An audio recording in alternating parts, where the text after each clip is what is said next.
Marcus Rivera pushed his cleaning cart down the empty corridor of Tech Vault Industries at 11:47 p.m., the wheels squeaking softly against polished marble floors.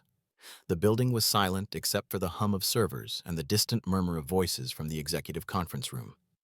He had worked here for 3 years, invisible to everyone except the security guard who nodded at him each night. His uniform was clean but worn, the blue fabric faded from too many washes. His hands were rough from years of handling chemicals and mops. His face carried the particular tiredness of single fathers who work night shifts so they can be home when their daughters wake for school. He was 38 but looked older. Life had a way of aging people who carried too much weight alone. He stopped outside the conference room, waiting. Protocol dictated he could only clean when meetings ended. Through the glass walls, he could see them. 12 executives in expensive suits, their faces tight with frustration. CEO Jonathan Harwick stood at the head of the table, his silver hair perfectly styled, his custom suit probably worth more than Marcus earned in 6 months. Marcus had seen Harwick many times, but had never been seen by him. That was how it worked in places like this. Janitors were furniture that happened to move. The meeting had been going for 7 hours. Marcus knew this because he had been waiting since his shift began at 5. The problem they were discussing had paralyzed the company for 3 weeks. Every department head had been called in. Consultants had flown in from 3 continents.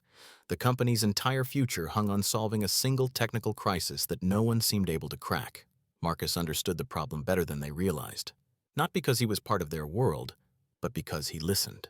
Because invisible people hear everything. Tech Vault had built its empire on data security systems that protected financial institutions worldwide. But 3 weeks ago, their flagship encryption protocol had developed a critical vulnerability. Someone, somehow, had found a way to breach it. Not completely, but enough to terrify every bank that relied on their technology. The stock had dropped 42%.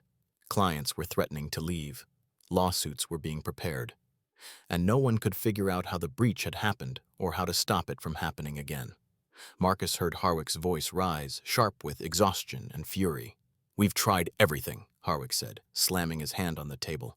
"Every algorithm adjustment, every patch, every theoretical solution from the brightest minds we could find. Nothing works."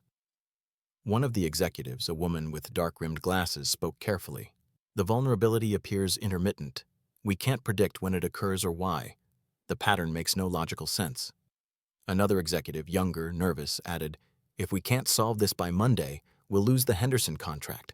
That's $810 million in annual revenue."